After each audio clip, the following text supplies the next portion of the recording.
What up, what up, what up, what up, what up, what up, what up, what up, what up? What's going on, everybody? It's your boy Rod and Don. We are in the building. You know I got to give y'all 55 what ups because that's what's up. Listen, it's what we do. Another ep of the only great show here, how we do it, Brooklyn Bears Ball Sports Show. Yes, indeed, we are back. And not only are we back, we also got our special guest back in the building who blazed the scene with us the last time we went live. DeMarvelous Infinite Audio is back with us, y'all. We're going to talk some sports. We're going to talk some culture. We're going to talk some real serious issues because that's what we do here. So before we jump into this is what I need y'all to do. I need y'all to like. I need you to subscribe. I need you to comment. Facebook, YouTube, you know the platforms. So let's get it in. Make sure y'all continue to do what you do, and that's supporting us. And listen, me and Don, we appreciate all the love that you're showing us, man. But listen, we in the building. What's up, Big D? What you got? Oh, man, it's all good, man. I'm excited about the show. Yes. Glad to have DeMarvelous back for another action-packed interview. Yes. That's man, right. Listen, without further ado, let's get into it, man.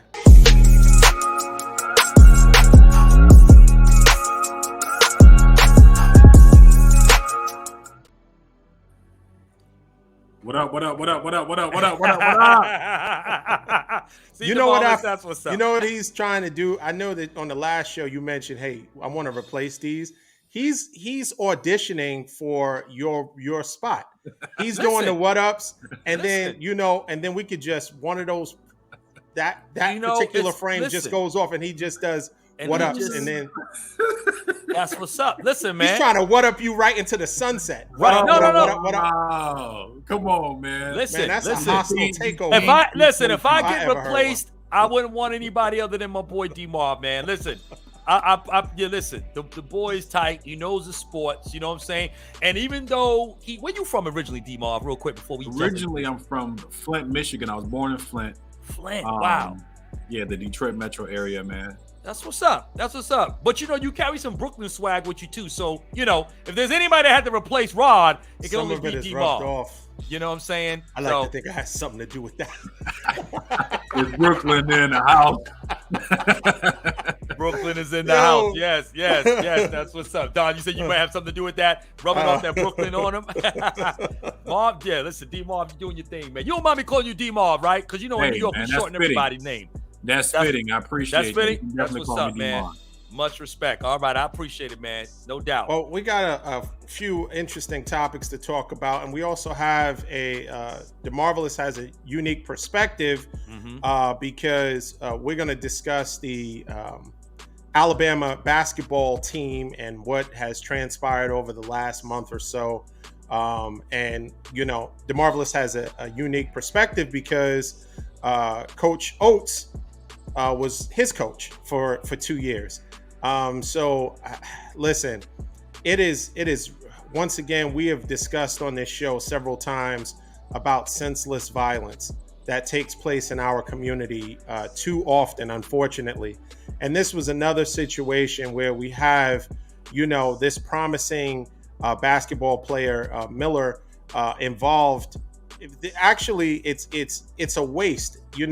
A young lady lost her life, and we had 3 players from the Alabama basketball team involved in it. One is, up and above a superstar. The other ones are players, but nonetheless, 3 lives or 4 lives are forever changed. One, is lost her life, unfortunately. The other ones are impacted forever. And, bringing DeMarvelous on the show and understanding that he knows about, Coach Oats. What Coach Oats' handling of the situation, is this kind of what you expected, or how do you feel he's handled the situation? Because it's, for those that don't know this scenario, they had Miller, who is the prominent player. He had dropped off his friends at, I think it was either a sports bar, and he didn't want to wait in line. So he went back to the dorm. And my understanding is his boy called him and told him, hey, yo, I need my joint, right? So he was aware that, and the joint was a gun. And so at that point, you're at a crossroad where you can make a decision where, sometimes the most dangerous people, more often not sometimes, all the time, the most dangerous people are the people that have nothing to lose. Right. And so he has everything to lose, and he made the decision to, come pick up his boy. And unfortunately, there was a gun that was transported, and someone lost their life. This young lady lost her life. She's 23 years old. And, it's a very, very sad situation. So, DeMarvelous, enlighten us on the situation, the type of coach that Coach Oats is, and, what you know about the situation. Yeah, it's like you said, it's incredibly unfortunate in every way, shape, or form, man. And first and foremost, I just want to say my love and my sincere prayers go out to Jameer Harris and her family. Somebody lost a daughter, somebody lost a girlfriend, and most importantly, a child lost their mother. And it's really, really hard to even think about, because you put yourself in that person's shoes, and it's gut wrenching. And so my heart and my prayers go out to her, and obviously her family. And my prayers also go out to Coach Oats. Obviously, I have sentimental connection to the guy. How he's handling the situation, me personally, allowing Brandon to play that day when that information came out, I don't know if that was the best move. Even if he's not guilty of anything, and Alabama couldn't pinpoint anything or charge him with anything, just for optics, just for respect of Jameer's family, me personally, I just wouldn't have allowed Brandon to play until we can get more details on the situation and kind of let things blow over a little bit. I definitely wouldn't have allowed Mr. Miller to play. In regards to Brandon, I think this is incredibly unfortunate. I think I've seen the kid play maybe 5 or 6 times this year, and he's easily head and shoulders better than anybody I've seen him play against. And the kid is a freshman. He's a freshman, and he's incredibly skilled. The boy can shoot. He can get to the hole. He has a high basketball IQ. He can go left. He can go right. He's good at the line. And so with a guy that has so much talent, and I'm pretty sure he wouldn't stand in Alabama all 4 years. He's NBA bound 24/7. Like, I know he's going to the league if the situation pans out. It's unfortunate that he's involved. It's really, really unfortunate that he's involved, man. I've come across a lot of athletes that were surrounded or connected to the wrong people. And because they were connected to the wrong people, they were impacted. Their future was impacted. And this kid's future may be impacted. I hate the fact that this happened. I hate the fact that Coach Oats is going through this because he has absolutely nothing to do with it. But, the way things are blowing over, it's blowing over into his porch. And he has to deal with it, right? Because he's the coach. And decisions have to be made on his behalf. And so how he handles the situation, everything he says, everything he does is going to be held against him in the court of law and the people law, because everybody's going to have an opinion. And whether he says the right thing or says the wrong thing, he didn't bring a gun to the scene and he didn't kill anyone. And so for the people that are out there crucifying him as if he did, I think that's very unfortunate and distasteful. So, it's interesting. We hear of these stories where, someone that has a promising career, or, their trajectory is in such a great light, and they still feel like they have to be connected for street credibility to people that aren't going in the same direction. I mean, look at Ja Morant. He has made it to that level, and he has so much to lose, yet he feels like he needs to associate himself with people who aren't going in the same direction, people that have nothing to lose. And as a friend, you wouldn't, if someone had a career and you didn't have a career, or you weren't as successful, why would you even be okay with someone jeopardizing their future based on something foolish? Like, true friends would have said, hey, listen, you you shouldn't be involved in that. Go home, whatever. Like, this isn't for you. I'm going to try to shelter you and insulate you from issues. Like your job, he doesn't seem like he's the type of person. I'm talking about John Morant, that is, once I've made it, I no longer associate with people I used to. But there is you can keep it real and not find yourself in those, avenues or areas where you're putting yourself in harm's way. And I think that's a fine line. And as unfortunately, our community, we feel like we have to keep it real. And, it's unfortunate. We don't have to keep it that real where we have to put ourselves in harm's way. And, it's unfortunate. And I hope this young man, once again, Miss Harris, her family, our prayers go out to her family, because, it's that has to be devastating. And it's something that is completely, utterly preventable. It's just senseless violence, unfortunately. And I find that I've lived several places, and I understand the strictness of certain places and gun laws in certain states. And I can go both ways with it. I do understand that, certain states, it's like it's super easy to get a firearm, whether it's concealed or open carry. Other places, it's very difficult, if not impossible. California being one of those places, especially in the city part. Now, the further you go out, the more rural areas, it might be easier. If you have to get a sheriff's approval, it's a lot easier if the towns are small. New York, it's nearly impossible to actually conceal carry. Other states I've lived in, Georgia, Virginia, very easy. So I'm actually for gun control, but not the way that it may appear. Like, this is what I think. I think as it pertains to gun control, there are certain things that should disqualify you from being able to have a firearm. But I think criminals are going to have firearms. Right. They're going to have that. So as long as you are, measure up to the things that, makes it, you're a taxpayer, you're a citizen, you should be able to protect your family. You should be able to protect your property. I don't think that there is anything wrong with that. Unfortunately, criminals have it, and the people that are law-abiding citizens are handcuffed in a way where they can't protect themselves the same way. There are very strict limitations.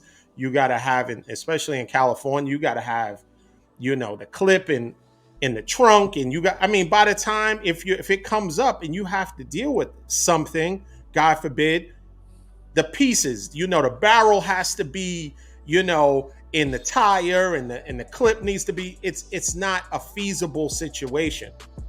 I know that the Supreme Court recently passed something and made it unconstitutional for you to have to, because there's a questionnaire as to when you apply for, a gun permit. You have to pretty much notate why you're getting a gun permit. Do you have a business that carries cash? And there were limitations, like you had to have like something like 15 to 25,000 on your person at all times. And this is the reason you needed a firearm. And I think they passed a law recently. And I know it has to go federal and state, but they found it unconstitutional for you to ask that question or be required to meet this certain standard in order to own a firearm. And that pertains to all the states. So it's slowly but surely getting to California, New York, other places, because I know a friend of mine that lives in New Jersey, he was able to put in for his permit. And, California, if you read the news, the amount of applications for, a gun permit has skyrocketed based on that ruling. So, but we kind of got off on it. But listen, on another note, let's talk about something that. AD. Yeah. Before we go, I didn't know if you was going to ask. Just wanted to get DeMarvelous thoughts on Coach Oats and just his character. Coaching, having coached him and everything for those 2 years. I think you said 2 years, DeMarvelous. I think you were telling us in pre-part. But just real quickly, tell us what is his character like, and how do you perceive he'll kind of navigate through this based on what you know about him personally? High character guy, and I can't lie. When I played for the guy, I hated him. Wow. I hated the guy, man. But Wow. he was a heck of a coach, and I didn't appreciate Coach until I moved on, right? I played for him for those 2 years, and then I played for other coaches, and I matured a little bit. And after I played for him, I finally realized what he was trying to bring out of me. I think in a lot of cases, I was making the game a lot more complicated for myself. I was trying to be Kobe, right? And he was like, listen, you don't have to be Kobe. You can actually average double digits rebounds and double digits points a whole lot easier than what you're doing. And I was coming to the hole doing 360 layups and fadeaways out of bounds.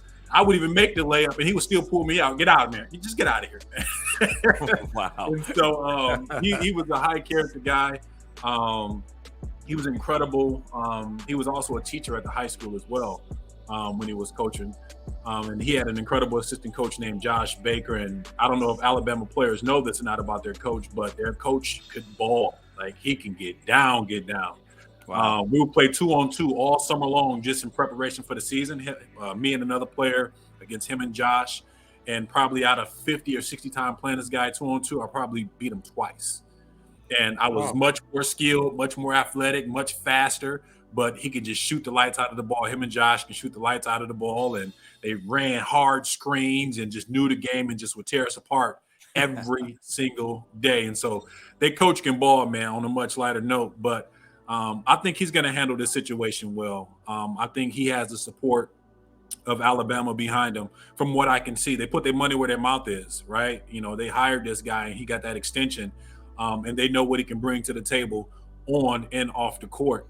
And so as long as they go into each situation prepared, I don't think Oats can drop the ball. I think he was kind of caught off guard the first day when they asked him about the circumstance, and he was just leaving practice, and he didn't know about the new information that came out in regards to Brandon bringing the firearm to the scene. He didn't know that at that point.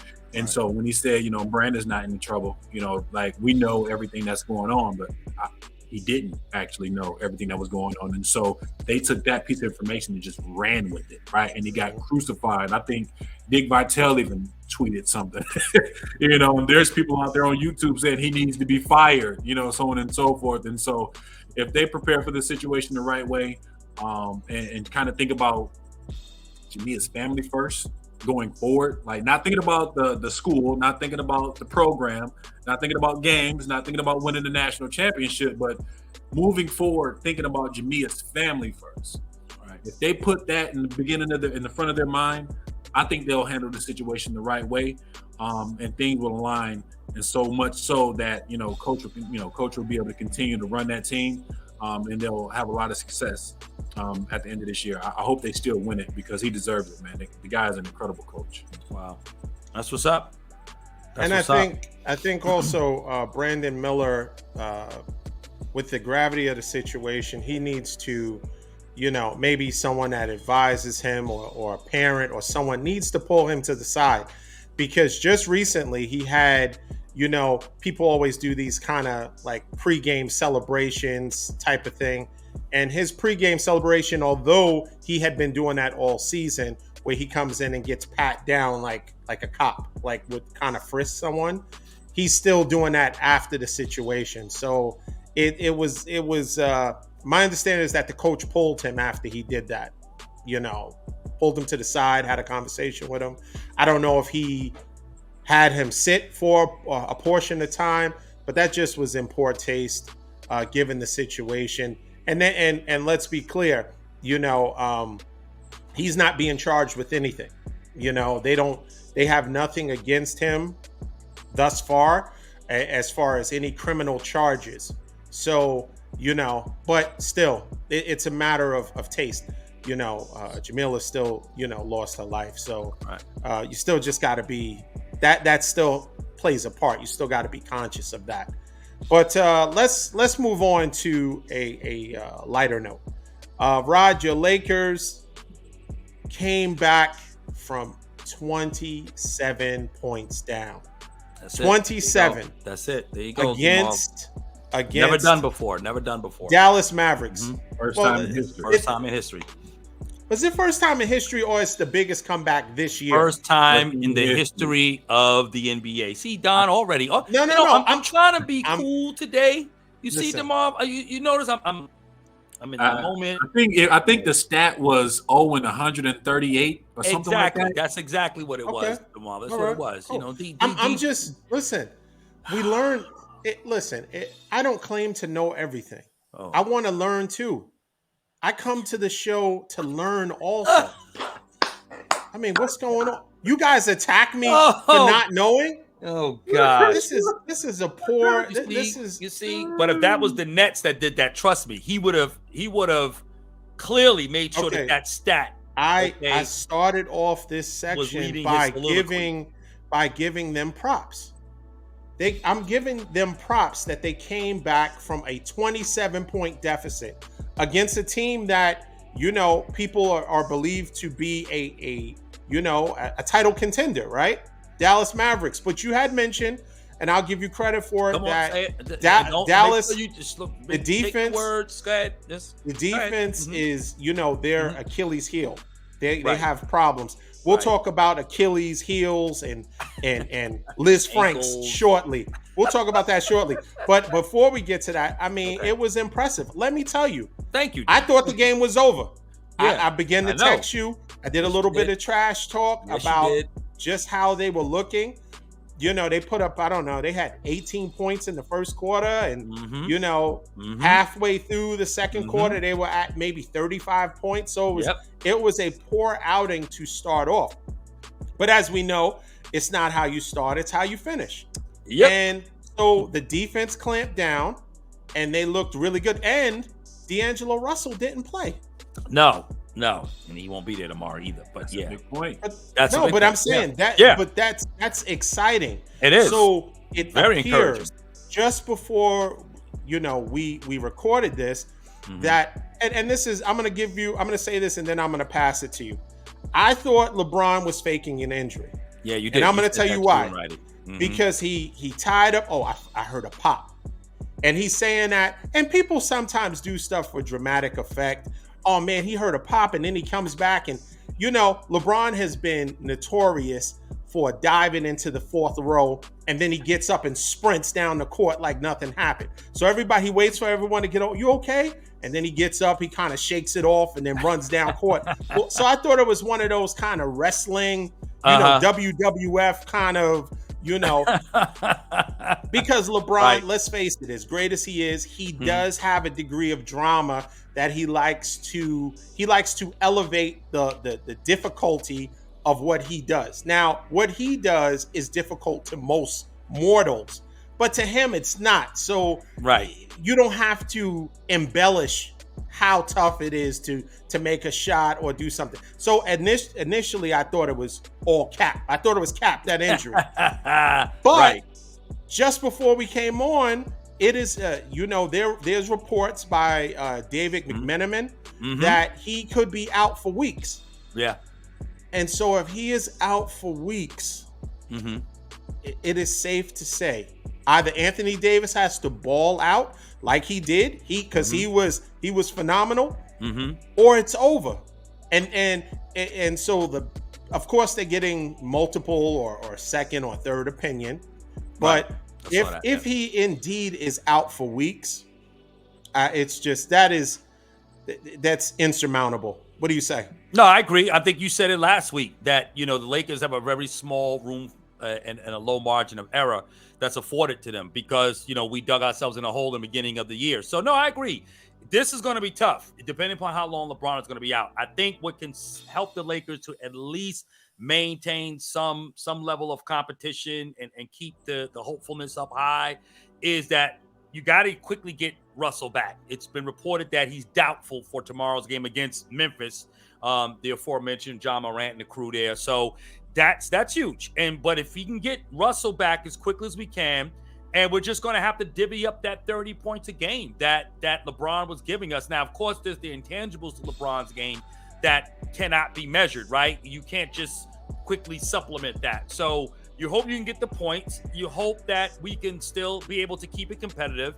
And as DeMarvelous and I were talking about last week, again, if AD just says, look, I'm the dog, I'm the best player on this court, because I mean he was abusing these little little guys on the court, Powell and what's his name, the other dude, he actually played for us too. I can draw on a blank right now. The other dude with the hair and everything, I forget his name, but anyway, whatever, they was putting all kind of guys on him. AD was just abusing him. I mean, and it's the same thing again. There is no big man, unless you're talking about Embiid perhaps, that could hold AD. Nobody can hold him. He is unstoppable in the paint. Of course, his game is very, multifaceted. But if AD plays like a monster and dominates, and then you get the defense with Vanderbilt, you get the shooting and the rebounding from Beasley that you have, you get good ball control, good decision making. I thought Shooter played very well. Had about 8 assists going in that fourth quarter alone. Played very well, distributed well. I thought he played, extremely smart basketball from the point guard position. So I think if the Lakers are able to do that and hit their shots from the outside, I think we can get some wins. I mean, we got a tough schedule. I mean, we got Phoenix a couple of times in this matchup. We got Denver a couple of times down the stretch. Memphis, there. You have Memphis again. I think at least 2 times. Yeah, exactly. Yes, we do. And so it's going to be tough. No question. Not having LeBron is going to be tough. But the point I want to make real quickly is that, and D, you've always been saying it, we know injuries is the equalizer, right? That brings everybody back to this place of being mortal. But you clearly see, I don't care what the West has, when LeBron and AD are healthy, nobody beats them. I don't care, especially with this core of players that they got now that are far younger, way more athletic, better shooters, and better defenders. Listen, nobody's beating them. I don't care about Phoenix. I don't care about Denver. I don't care about Golden State, all these other teams, okay? And again, I still go on record to believe that Golden State, I still think they're going to turn it on in the playoffs. But at the end of the day, the Lakers are not an easy out, especially with LeBron playing at the level that he's playing at 38 years old, still playing as if he's 25 at that level. I don't care what nobody say. No one can stop that tandem with this core of group players, these guys that are part of their support team. No, not at all. You're not beating us in 7 games. It's not happening, bro. I'm telling you now. And even down this stretch, it will be very tough if they're all healthy. But LeBron is hurt, so now it's a setback. So now we got to hope to get some losses in between there on that run. We're only 2.5 games back from Dallas, who's in the 6th seed. So, anything can happen if Dallas just beats Dallas and not play defense like they do. Then, and not only that, may I mention that we shut down the Kyrie Irving, who has scored the most fourth quarter points than anybody in NBA this year. We shut him down too as well in the fourth quarter. I think he only had 4 points in the fourth quarter of that game. And they came at the free throw, and I think he had a couple of field goals. That was it. We shut him down as well. So our defense is legit, and that's what we needed. So, yeah, I think, but I don't know. We'll see. No LeBron. It's going to be tough, though, D. I'm not going to make no bones about it. DeMarvelous, before you go, I just need a response to what Rod just said. You hear that, nutso? The boy here says he owes me. He owes me. That was the nutso take of the show. DeMarvelous, this your turn. What part was the nutso? All of it. Was the nutso? All of it. All of it. So you don't think when LeBron and AD is healthy? Well, we can't go by what we think. We got to go by if LeBron is out for any portion of what the rest of the season. I agree with you there. It's over. So the 2 games out of 6 and all, because you're assuming that every other team is just going to stay in place, lose games, so that you guys. I think that playoff. Yeah. The play-in is the best you guys will do. The play-in, and we'll win in the play-in. Whoever we play, I do believe we'll do that. Okay. Yeah. And so it all depends. You guys go as far as LeBron goes. At this point. That's fair to say. Yeah, I agree. And nobody's arguing that. The consistency of AD, because AD has to be. AD just has to stay healthy. That's all AD got to do. If AD he has to be aggressive also, because he does, but we need him healthy first, right? If he's healthy, then and obviously he'll be aggressive now because there's no LeBron, so he's got to be aggressive. But AD just does what AD does. I would like to see him be more aggressive, but AD has to be healthy. That's all. That's all anybody wants from Anthony Davis is health. That's all. That's all we ask for. Please, just when you fall right. That's all. Not with this awkward, look like he got 5 legs when he falls. You just don't know where the legs are going to fall and how they're going to turn. I mean, the way his body is, you just get so concerned every time he hits the ground. I hold my breath every time that man falls. I really do. So that's all we need is we get AD healthy. That's it. The aggression, that'll build. Because he's still going to dominate no matter which way you look at it, particularly defensively and in the rebounding. So, yeah. But go ahead, D-Mar. What say you, man? Just like your Dallas Cowboys, man, the sports world is better when the Cowboys and the Lakers are in the conversation. It just is what it is, man. So it's unfortunate that, LeBron went down last night because the boys look good. They look good. Even with that injury, he's playing through that injury. He was still the efficient LeBron that we know. He was still the dominant LeBron that we know. And then to see Anthony Davis hit that turnaround fadeaway on that baseline falling out of bounds, I was like, ooh. Did you see it? Did you see it? AD we like. That's the AD. Yes. So that was really, really good to see, man. But with Brian going down, here's what I think. Knowing who LeBron is, I'm going to take a hot take right here. I don't think LeBron is going to sit out because you know how important it is. Now, I think there is a little bit to this in regards to what Don said. Because if LeBron don't feel like there's truly a chance, I don't think LeBron is going to risk his body. LeBron is about longevity. If he really feels like deep down inside the margin is too small, because LeBron is an analytical guy. And LeBron he's a chess player. So if LeBron don't really feel like it's a true shot that them boys getting to the play-in and then making the playoffs and then really making a run in the playoffs, I don't think LeBron is going to put himself in a position to do damage to his body like that. That's just my opinion. I don't think I like that take. I actually like that. You see what I'm saying? Yeah. Because now his goal is bigger than basketball. Once LeBron won those championships, LeBron started thinking outside of basketball. I am more than an athlete, right? His family's important to him. His career outside of basketball is important to him. Playing with his son is very important to him. He wants to see that happen, right? Yeah. Just like he wanted to see himself be number one once he realized it was in reach for the scoring title. He wants to see certain things happen. Little kid from Akron, who knew, right? And so he ain't trying to jeopardize his legacy because now LeBron is playing for legacy. He's done everything. You see what I'm saying? Right. So at this point, if I continue to play and we get bounced in the play-in or we get bounced in the first round, what is that going to do for my legacy? Because I think we all can agree that LeBron is playing for legacy at this point. He ain't playing for scoring titles. Right. He do want to win a championship. Why? Because it's going to add to his legacy. Sure. You see what I'm saying? And so if it's going to damage what he's done in these last 20 years of constantly getting bounced out, never, losing in the finals all the time, and nobody want to give him credit for the Mickey Mouse ring. He cares about, he hears Stephen A. Smith. He hears these other guys talking about, his legacy. And he cares about his legacy. He cares about what we think. Right. He might say, I don't care what you guys think, but he cares about what we think, which is why he makes the moves that he makes, which is why he's so strategic, which is why he's always 5, 6, 7 steps ahead. LeBron is a very smart, strategic man. And if this injury plays out, in my humble opinion, he finished that game strong last night. He did.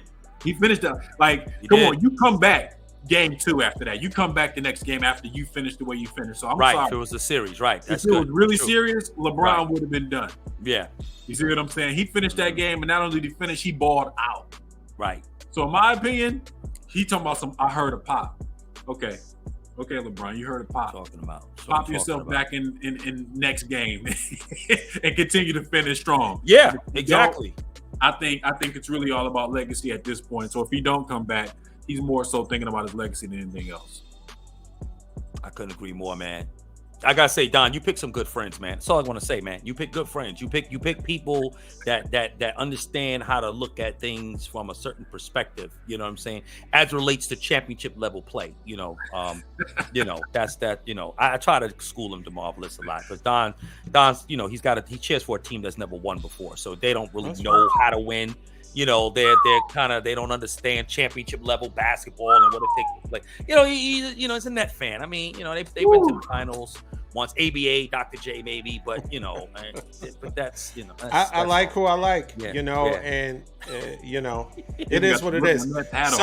Someone could say that a person is more of a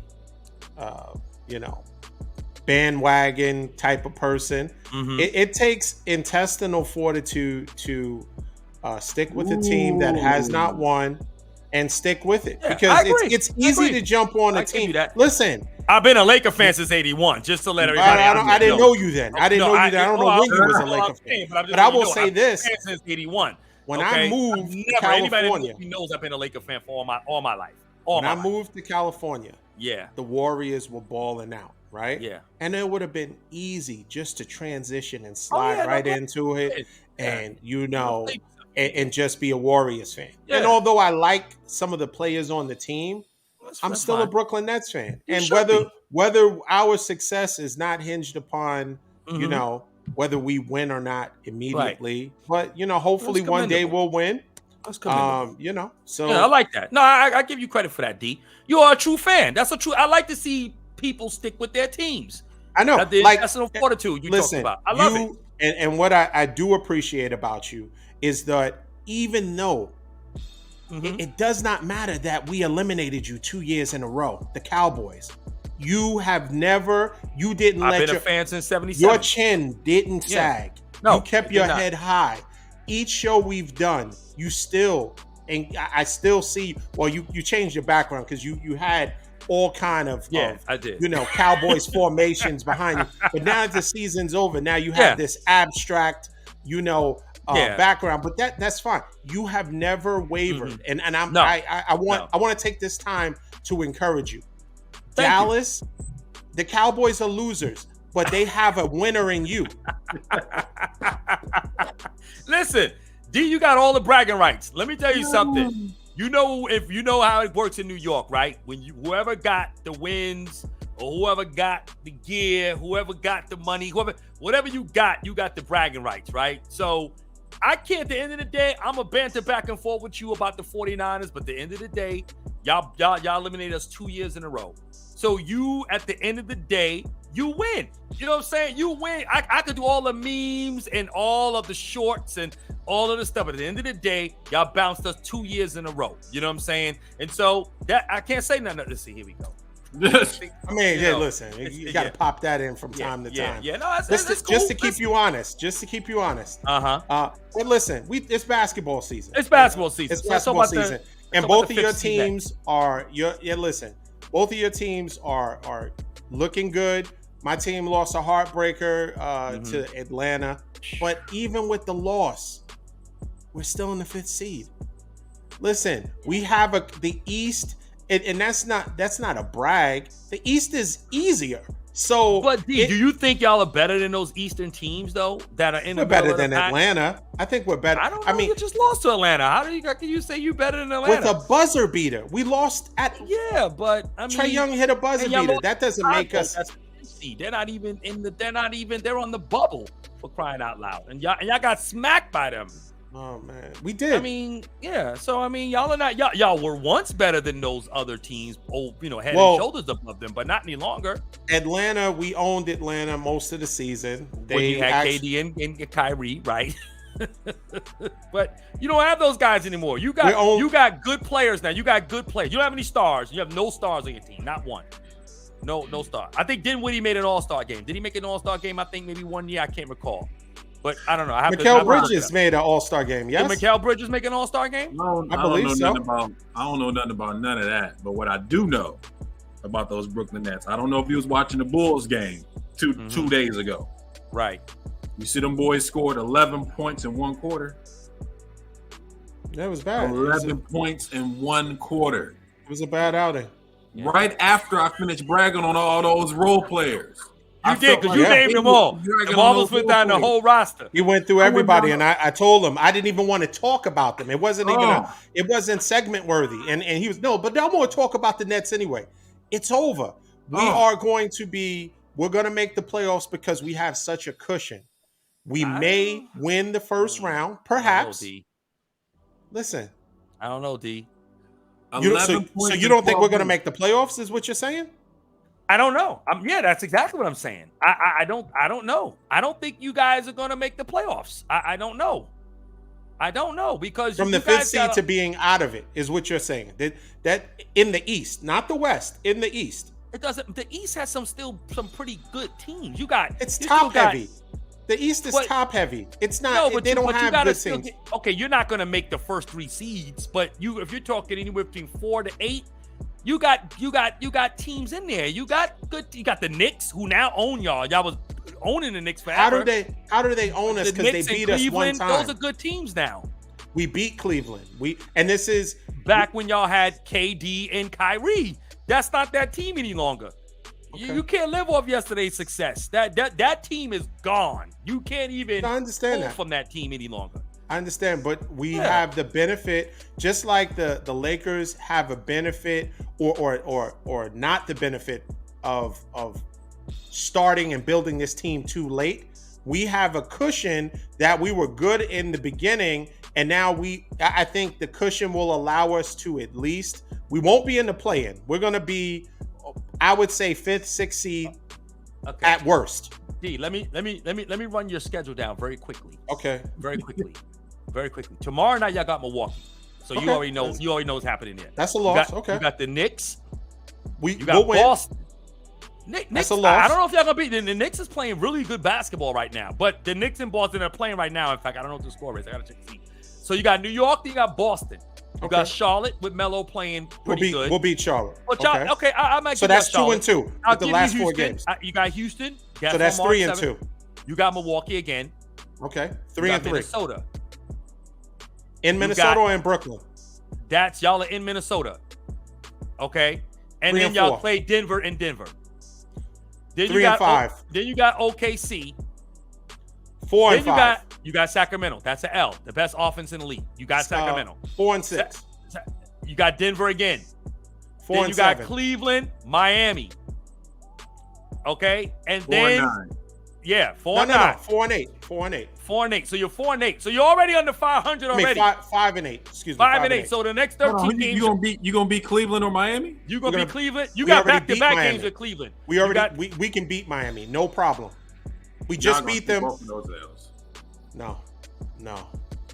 Yeah, I don't know. Y'all got back-to-back games against Cleveland, in fact, which is weird because y'all are both playing both home games against Cleveland. So maybe I don't know what caused that scheduling there. But then you got Miami, and then you got Orlando, which y'all could beat. You got Houston. Those are 2 teams. Okay, and then you got Atlanta. Okay, we'll get our payback. Okay, but then that's 3 in a row. Okay, so that's March. That's all of March right there. So you're already under 500 coming out of March. Okay. All into the bird. Then in April, you got here's your last 5 games in April. You got Utah. Okay, that's you got Minnesota again. Okay, that's a win. Detroit. Y'all should beat Detroit. That's a win. Orlando. Nothing good comes out of Detroit except D and his family. Except DeMarvelous. That's it, right? That's it. Orlando, nothing. And then you got Philly to close the season out. And depending upon where Philly's at, Philly might be, Embiid might be on a probiotic drip by then. His belly might be jacked up, so we don't know. And I mean, at that point, he might be resting. Yeah. So I after all of that, I see that we will still be in the playoffs. We're not going to fall all the way to the play-in because our defensive efficiency is still high. I think we can't blow teams out anymore, but I do think from a defensive standpoint, I think we're still good. We'll be more competitive than you think, right? And I think ultimately, even if we fall to the 7th seed, I really think we'll stay somewhere within the 6th seed. Yeah. But even if we fall to the 7th seed, we'll be in the playoffs and we won't be in the play-in. Okay, that's my opinion. All right, no, I mean, I'm not saying it's not plausible, but it's you just got to see how this team is going to look against those teams again. You know, and I do appreciate that you went down the whole, 27 games left. I do appreciate that. Meanwhile, yeah, because I just wanted you to understand. LeBron heard a pop. Oh, let me tell you but this. You don't want to talk about that, but he heard a pop, and you want to give me a whole laundry list of the games we're playing. And so my question, and this would be a good time to talk about this, because DeMarvelous has been chiming in.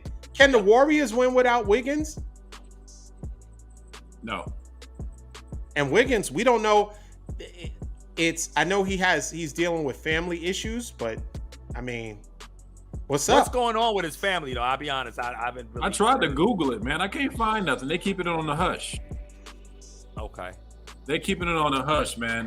Do I think we can win without Wiggins? Absolutely not. We don't have a defender like Wiggins, and we don't have I don't want to say we don't have a for sure bucket because we got Clay and we got Steph, because those guys are microwaves. But Andrew Wiggins, he's Old Faithful in my opinion.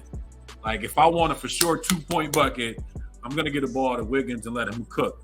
And I'm speaking of last year, of course. Last year in the playoffs, I was so comfortable with Wiggins shooting that jump shot. I was very comfortable with him shooting that three. He was Mr. Old Faithful. He don't get too high. He don't get too low. He just deliver. He keeps delivering over and over and over again. Yeah. Now, you want somebody to give you a lot of highlights and score 1,000,000 points real quick before you can blink twice. That's where Klay Thompson and Steph Curry comes into play. That's their greatness. We've never seen anything like these guys. They're mutants, right? And so I just appreciate those guys for who they are. But can they win without Andrew? No, they cannot. Yeah. And what I won't do is I won't pull up you guys' schedule and try to go through what games I think you're going to lose. Listen, out of respect for you guys. Be in the playoffs. I expect them to be in the playoffs. We don't, Right, but the Warriors are what? You're in what? 9th place or 7th? I think we're in 9th right now. Okay, but yet a 5th seed in an easier division, you're trying to say we won't make the playoffs, right? That doesn't make sense.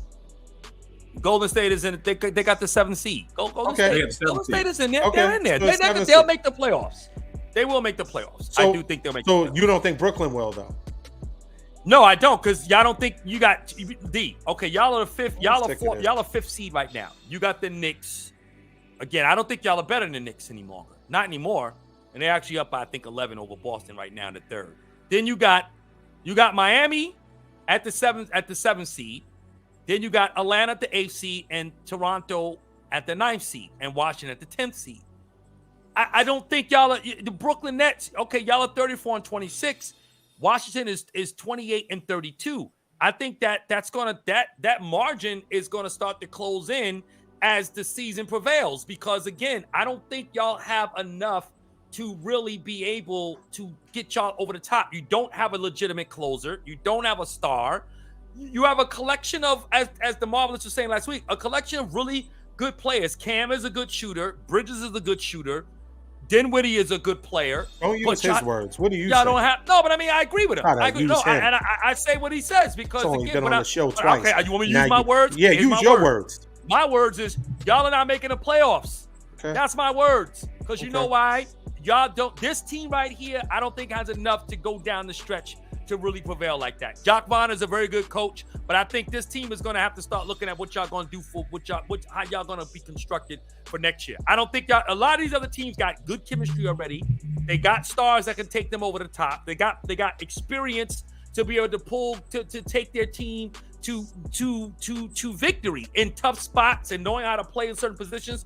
I don't think that's the Nets. Y'all just don't have that. Not any longer. You still riding off the first half of the season when y'all had 2 superstars on your team. You don't have that any longer. That was a significant downgrade. Y'all got pieces. Absolutely. Significant downgrade. That's why, to your point, like I agree with you. Y'all should have never traded KD this season. You should have waited until the offseason to move KD. I didn't think it was smart for them to move him now. That didn't make any sense to me. But, I agree. But like I said, I don't think y'all better than Miami. I don't think y'all better than the Knicks. Oh, you think you better than Miami and the Knicks? Honestly, with the team you got now. We beat Miami. Better than those 2 teams? We beat Miami with the team we have now. Oh, my God. With the team we have now, we beat Miami just recently. Okay. And so the Knicks, I need to see more consistency. They beat us one time, and now all of a sudden they have re-seized New York. I don't think so. They would have to show me more that they run New York. Beat us the rest of the games we play them this season, and okay, you guys own New York now. Yeah, but I mean, you also got to understand other teams are playing other teams, right? So when you look at the Knicks right now, they're 8-2 over their last 10 games. So they're playing fire basketball right now. Okay, so Hawks been 6-4. Toronto in the 9th seed are 7-3 in their last 10 games. Brooklyn Nets are 3-7 in their last 10 games. Mm-hmm.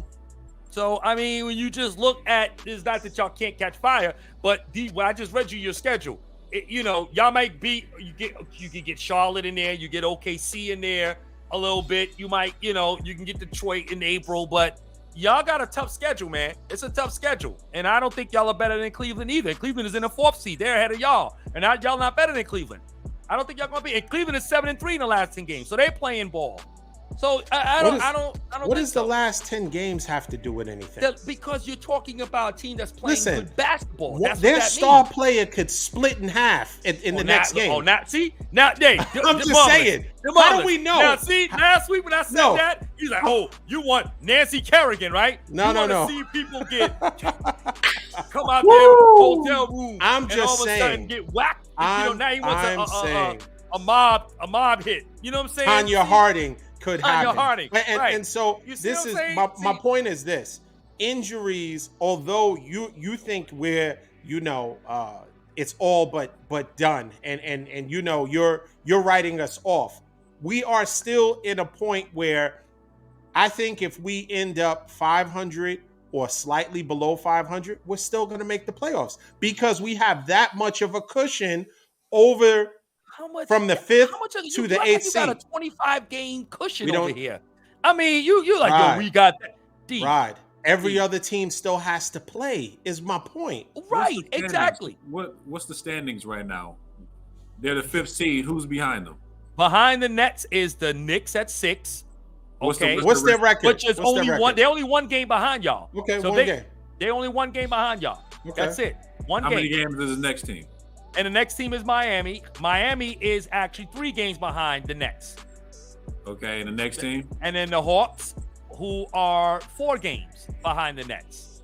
Okay. And then Toronto is in the 9th seed. Well, I don't know if you want to count. If you want to just we won't talk. We're not going that low. All right, so we ain't going that far. So so you only so y'all only 4 games out from dropping, or the 8th seeded team is only 4 games away from y'all. So it's you act like y'all got this significant. No, I'm not saying that. But so listen, saying? I don't have time to pull up the West. But tell me who's under the Lakers. The Lakers. Okay, then. So exactly. Okay. But all right. So the 8th seed team is Utah at 31. We're only 1 game behind the 8th seeded team, which is Utah. Okay. We're only 1 game behind them. So if we get all right. So I'm saying that's what I'm trying to tell you. All right, and the 7th is what? Let's go with 7th. Okay, the 7th seed is Golden State, and we're only 2 games behind Golden State. That's it. Okay. We're only 2 games behind Golden State. But you said Golden State was going to the Western Conference Finals. I do believe that. Yeah, I do believe they are. So if they get Wiggins back, I think they will. As far as the East is from the West, so far is the Warriors from the Lakers. So please knock it off. Warriors are only 2 right? But what I'm saying is, did you mention that the Lakers were going to the finals? No, I mentioned that the Lakers will be very tough to beat if you got a healthy KD and LeBron.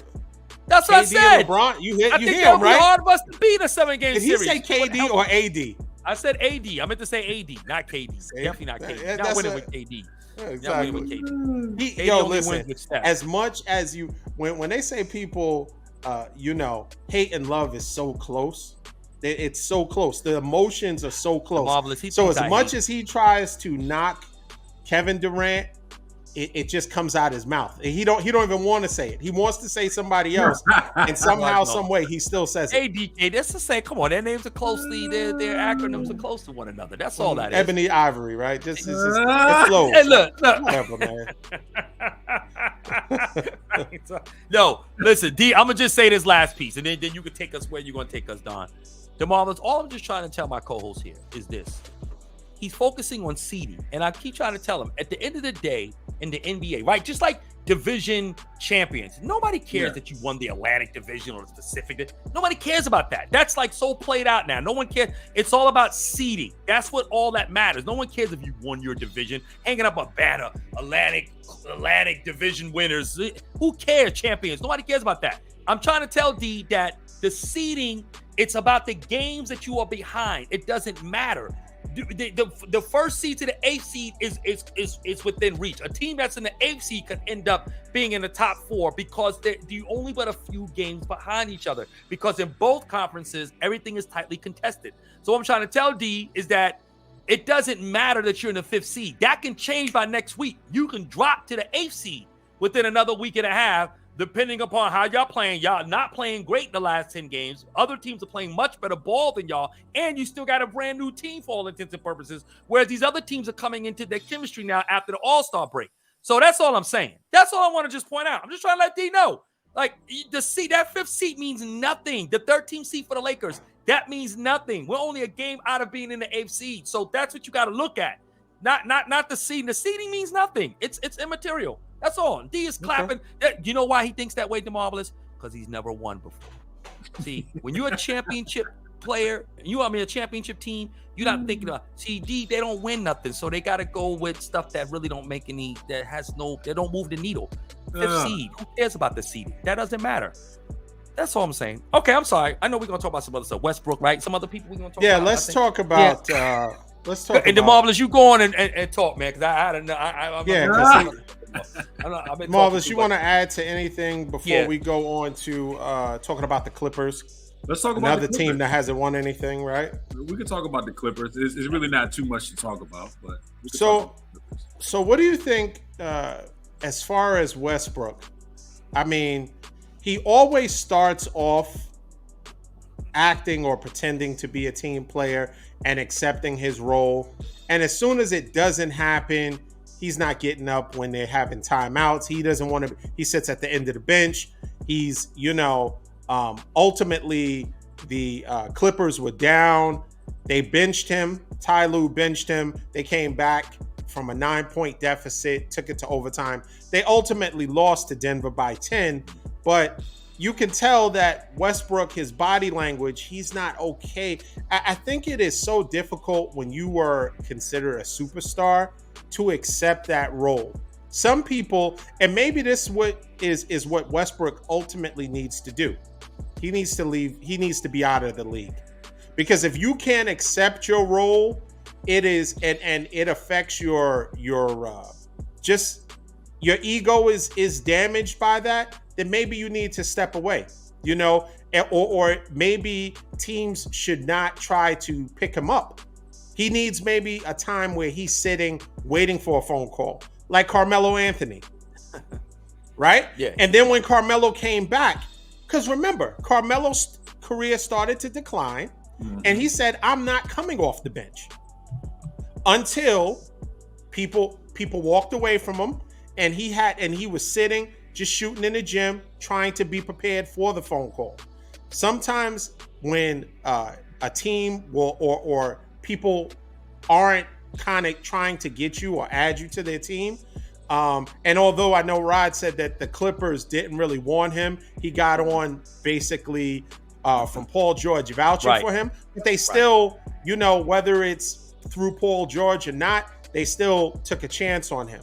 So ultimately, I think maybe for him, if he's not going to, and clearly I don't think he's going to accept that role of being a role player, even this late in his career, even with his window of being or winning a championship, he still is not willing to take a secondary role.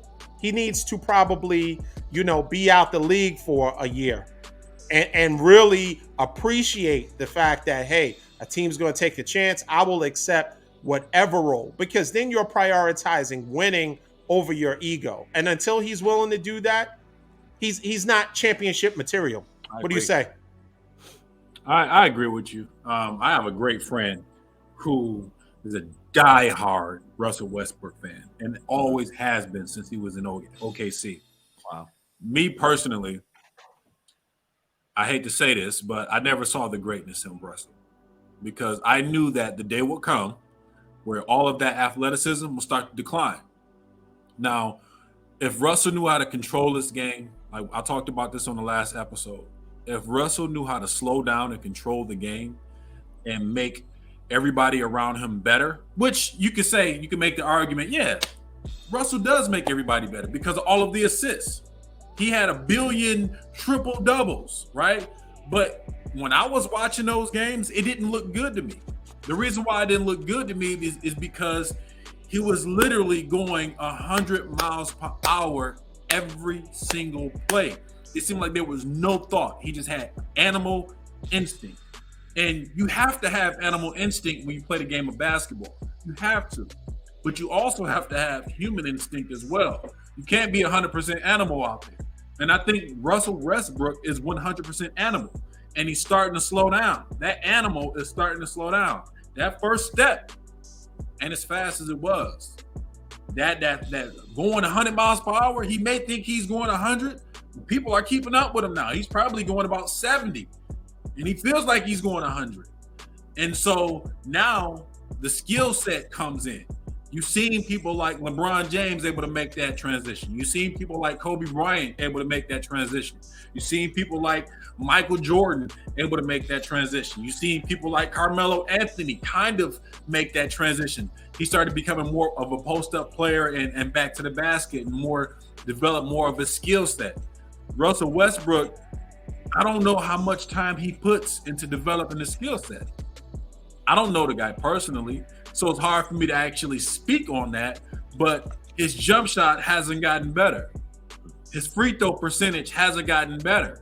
I haven't seen Russell Westbrook's skill go from here to here. I just haven't seen it.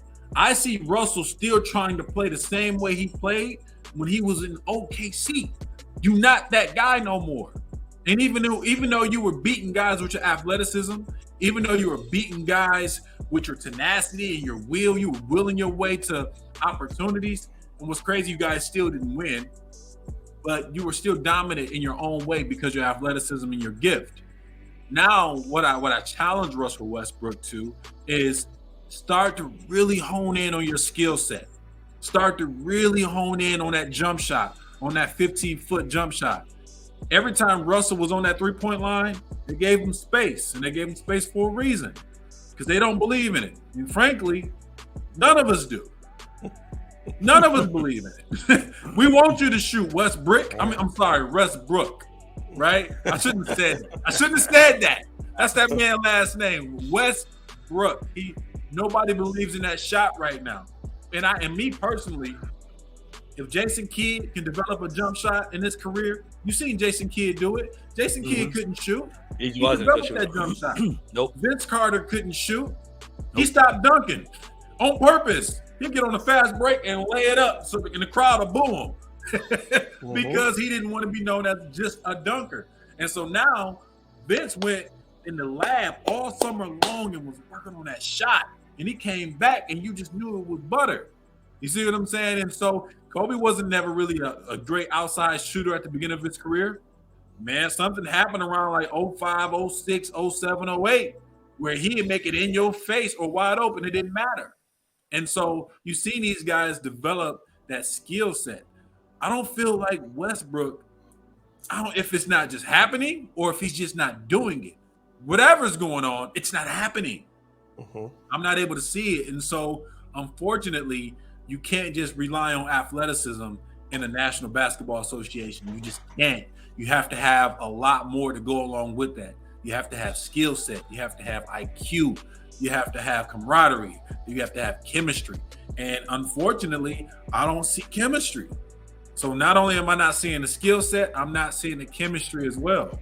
And so it's going to be tough for him in this transitioning stage. And he's not coachable either. He's not coachable. He's not coachable either. And I don't want this to be a Westbrook bashing episode because I don't want to bash anybody.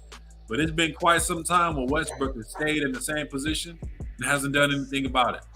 So we're not bashing him. We just calling it like we see it, because you can tell when a player has taken their time over the summer and has honed in to elevate their skill level. LeBron did it, right? Yeah. We seen when LeBron transitioned and became, a better player overall in the post. I mean, we seen it. He was working with Olajuwon. We seen when another big man that we were always looking to make that step was Dwight Howard. He's a person that refused to put in the time in the offseason to get better. And so you're not bashing him, you're just calling it. You can tell when a player has put in the time. DeMar DeRozan, right, is a mid-range phenomenon. He is unbelievable. He doesn't have to be quick anymore. As players age, you have to have more than just being able to jump out the gym. You have to be able to find ways to extend your career. Yeah. And so the great players, I mean, look at Giannis. Look at when he first started to now. He's put in the time. You can clearly see when players are just, on the beach somewhere enjoying themselves, or when people are in the lab, because it shows. The proof is in the pudding. So when you see a player, their next season, their game is elevated, yeah, they really put in the work. I mean, so the fact that we really can look at Westbrook in UCLA and see him now and his game has not really elevated, that's a testament to the lack of work that he's put in the offseason. Yeah. So it's no knock. It's just facts. Calling a spade a spade. It's it. It's facts. You know what's scary to me though is I heard Ty Lue say last night, because I actually watched that game last night. I kind of fell asleep when it got into overtime. I was off today, so I was able to stay up a little late, watch the game, a little West Coast action there. But Ty Lue said that he wished he would have played Westbrook. Now, Westbrook just last night, I put emphasis on that, just last night, because to DeMarvelous' point, he's extremely inconsistent. So we don't know what we're going to get the next time they play. But last night, within 25 minutes, he actually played very well. 17 points. He was 6 of 10 from the field. He was 1 or 2 from 3-point, hit all his free throws yesterday, actually had 5 steals. So he played very well. And there was a rotation issue there with Lou, because he also took Mann out as well. Terrence Mann was balling for them as well. So he should have kept Mann in there, and he should have kept Westbrook in there. But the problem that I have with what Lou said last night is what we've been talking about when it comes to Westbrook. When you start to say things like that, now you're giving in, and you're going to start to cater to him. And that's the problem we had. That's why our coach got fired, who want us to chip there in LA, because he's more of a defensive-minded coach, and Westbrook will not play a defense. To your point, Don, he's very uncoachable, very incorrigible. You can't coach him on anything. You can't tell him anything. And then DeMar, like you said, there's only one gear with that guy. It's an animalistic style of basketball and nothing more. So once Ty Lue should have just said, look, and what he said last night was that I should have played Westbrook. He was playing well, but then he did say, but I like the guys that we had on the floor because they had a nice rhythm. I like the chemistry that they had. But my thing is, when it comes to Westbrook, you can't say nothing. You got to stick to your guns, say what you mean what you say, and don't start to give any kind of credence to him in that way where you're showing vulnerability, because now he's really going to act up even that much more. And now Ty Lue is going to be, what I believe, he's going to be more compelled to play Westbrook in situations where he should be playing him, particularly if he's playing bad. You know what I'm saying? Last night, okay, he was playing good enough. You probably could have left him out there along with Mann. You might have an argument, but that's, again, last night. Going forward, Westbrook is so unpredictable. You don't know what you're going to get from this guy as it relates to his play, because he's so erratic. And so I think Lou's got to be careful when he says things like that. And I think if I'm a GM with the Clippers, that's something I would pull him to the side and say, look, man, be careful. Don't just stick to your guns. And to your point, Rod, I can understand Frank Vogel's part when he was the coach of the Lakers, right? Because Westbrook was getting paid $46 million. Fact, right? So it's a little, from a standpoint of just the team, you're paying this person to sit on the bench. Well, Westbrook is fresh off of a buyout, right? So he's only making like $700. I'm saying only.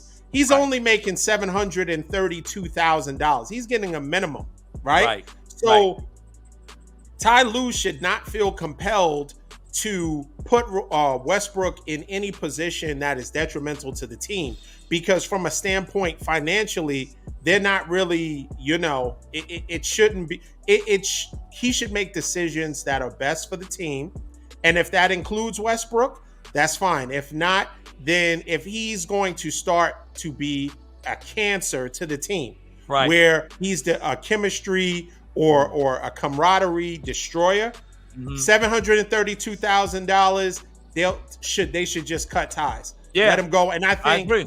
If he blows this opportunity, I wouldn't say that this is his last stop in the league. There'll be some team that will still pick him up because he's a hustler. He doesn't get injured.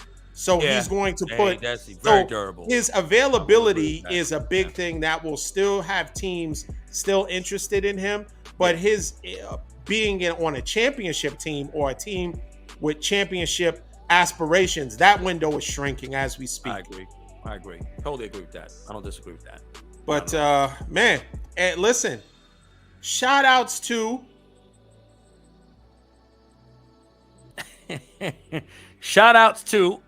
that's supposed to be you. I was supposed to be to Infinite Audio. But you look like you froze. That was a great impersonation of a frozen that, right? camera. I work on it all the time. Yo, did you think he was not frozen, DeMar? I thought he was frozen. I ain't gonna lie. Really? You was like, dang, my man done froze on a live broadcast. A live broadcast. I was trying to come up with something real quick. Like not a blink, not a nothing. Okay, to Infinite Audio for the music. Okay? I ain't in the building. That's what's up. Absolutely. Shout out to Infinite Audio for the music. Thanks again for, coming in and knocking it out the park. Shout outs to Kingdom Creative for the production. They doing it. Shout out. Awesome. Always. Awesome. What would we do with that? I won't freeze on her. I'm not going to freeze. You better not freeze on her. You better not freeze on her. Never mind. Oh, man. Oh, God. So, eyes listen, get bucked. Right. All right. But in any case, thank you for watching. Thanks for joining us. Please share. Facebook, YouTube, DeMarvelous. Give them your handles where they can reach you. Yes, sir. Reach me on Instagram, Marvelous_Infinite Audio. That's at Marvelous_Infinite Audio. Everything that we're doing, everything we're getting ready to do, all this beautiful content is going to be right there. Make sure y'all tune in with me. Follow me. Yo. Thank you. We appreciate it, Rod. DeMarvelous, thank you. Marvelous. Thanks for joining us. Until next time. Peace. Peace.